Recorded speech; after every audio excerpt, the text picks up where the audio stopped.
Gandang umaga, heto na po ang resulta sa ating STL Bulacan para sa araw na to, May 24, 2026, Sunday para sa ating first draw result.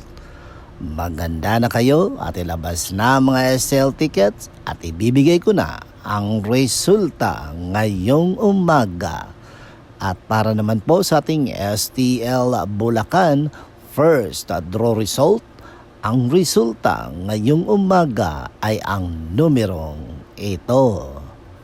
Special shout out po sa lahat na nagbe-birthday ngayong araw. Happy birthday po sa inyong lahat.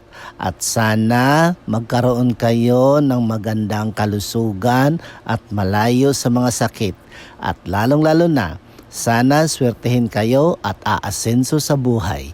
Okay, mag-ingat kayo palagi. Don't forget to subscribe, Purple Green TV. Paki-like, share. Thank you po sa inyong lahat.